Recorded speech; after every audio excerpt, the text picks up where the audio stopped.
We shall so fashion our lives that others will come to know Christ as Lord and Savior. My name is David Woodall with the Emsdale Pastoral Charge in the United Church of Canada. We could reword that and say we shall so fashion our lives that others will come to know the deep spirituality that lies within each and every person that infuses humanity, no matter how we express the name or the phrase of that overwhelming spirit. This is a promise that we share together throughout our life journeys. It's said at the beginning of life. It's last reflected on when death creeps towards us. How did we fashion our lives? Who or what will people remember? I look back at my own life, not that I think I'm dying right now, but I do reflect on how have I fashioned my life? How am I fashioning my life? And when I do that, I discover that I've taken from here and here and here that situation from that person, and I've so fashioned my life that it's the one that I'm living today. Significant people have affected me in significant ways. Parts of them still live on in who I am. God gives us the gift of a wonderfully interconnected world in which to live, full of fascinating people and intriguing learnings. And within this world, God invites us to experience, live, and then fashion our lives and our living. The life we live today is one which, by and large, we've fashioned ourselves. Now, we know that there are some things in life that have come along over which we have no control. And we can waste a lot of energy being anxious about those things. For those things over which we have no control, be at peace and live with them in the most positive way possible. Remember that old saying, God grant me the strength to accept the things I cannot change, the courage to change the things that I can, and the wisdom to know the difference. We make decisions and choices along the way in life. Those choices and decisions, to a large extent, determine the lives that we live today. What kind of a life am I planning to live? What kind of beliefs do I ground my life in? What kind of community do I choose to live in? Now, I think I've shared this story with you before, but I believe the underlying message to be quite profound. A visitor was being shown around New York and commented on the crowds and the noise in the subway.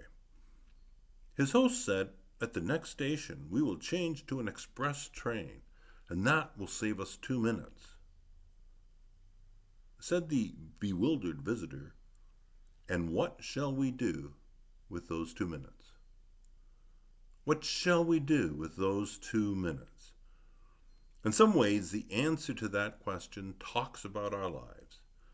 If you were given a free 2 minutes or 2 hours or 2 days, what would you do with them? The answer to that question talks about the lives we have fashioned for ourselves. Each of us tries to make the best use of our time so that we can enjoy life as much as possible. We have purchased or created all sorts of labor-saving devices or approaches that make our lives simpler. Now, oddly, in spite of all the approaches and all of the technology, we don't really seem to have more leisure time. We don't seem to have more personal relationship time. Sometimes it seems that the idea of the enjoyment of life simply generates strange looks. I probably made myself busier than I should be. I meet many people who say the same thing. Life is busier than most of us really want it to be. We meet each other in this journey of life. We pause because we are polite, and then we rush on. Each of us fashions our own life. We have created this life that we live. Said the bewildered visitor to his host, "And what shall we do with those 2 minutes?" I think we are incredibly interested in how we do fashion our lives. And I know that the invitation of God is for us to fashion our lives in whole and healthy ways. And the message of Christ is that we really can fashion lives that are incredibly deep and meaningful. Those small decisions we make along the way in life project us in certain directions. Cries of anguish are heard from those who have reached the bottom, who are at their wits' ends about life, who look back on their lives and say, if only I hadn't done this, if only I hadn't made this decision or gone to that place, things would be different. And sounds of laughter are heard from people who have found great fulfillment in life. They trace their present situation back to some small decisions they made along the way. The small decisions we make along the way project our lives in certain directions.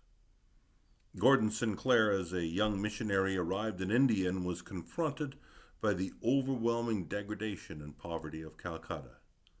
He said, "There can be no God, for God would not permit this." He turned around, went home, and had nothing to do with God for the rest of his life. A young nun arrived in India at about the same time and was confronted by the same overwhelming degradation and poverty of Calcutta. She said, "There's so much need, Lord. Where do you want me to start?" We know this young man as Mother Teresa. We are invited by God to lead deep and meaningful lives. Christ teaches us that life is claimed one small decision at a time. The fashioning of our lives has something to do with how we value others. The more we value others, the more we value ourselves. The more we value ourselves, the more we value others. Ezekiel talks about the fat sheep, the strong sheep, pushing the weak and young and sick sheep aside so that they could get to the front of the line. Well, they might get to the front of the line, but they'll find the front of the line is not worth getting to. I love this commercial from a few years ago. It was about a fellow getting internet access through cable. Unfortunately, the speed at which he could access the internet was significantly reduced because all of his neighbors got the same deal he did. So he bought the whole neighborhood. There were no more neighbors. He could finally get incredibly fast internet access. The final scene of the commercial showed his son throwing the football to no one because there were no neighbors. His daughter waited on the one end of the teeter-totter for the friend that never came. Sometimes the front of the line isn't worth getting to. The fashioning of our lives has something to do with how we value others. We are invited to be inclusive, peace-loving, and gentle. We're invited to speak truthfully, to live with integrity, to live justly, and to walk humbly with God. Jesus put it this way: I was hungry and you fed me, thirsty and you gave me a drink.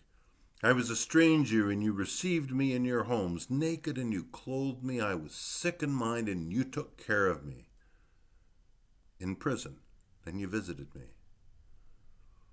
How we fashion our lives has something to do with what we hold within our minds and our hearts. E. Stanley Jones, in his book Abundant Living, writes, "Hold nothing in your mind that you do not want to hold there permanently." Where your mind is, there your heart will be also. Or in the words of Paul, whatever is true, whatever is noble, whatever is right, whatever is pure, whatever is lovely, whatever is admirable, if there is anything excellent or praiseworthy, think about such things. And whatever we let our minds dwell on, well, that's who we'll become. We can fashion our lives. Others will be inspired by us. They will learn about faith. They'll learn about life through the ways we live and the words that we share. To paraphrase a popular reading, if a person lives with criticism, they learn to condemn. If a person lives with hostility, they learn to fight. If a person lives with ridicule, they learn to be shy. But if a person lives with tolerance, they learn to be patient. If a person lives with encouragement, they learn self-confidence. If a person lives with praise, they learn to appreciate. If a person lives with fairness, they learn justice. If a person lives with approval, they learn to like themselves. If a person lives with security, they learn to have faith. If a person lives with acceptance and friendship, then they learn to find love in the world. Fashion your lives. Grow healthy lives. Grow in the grace of God. And may God bless us all. Amen.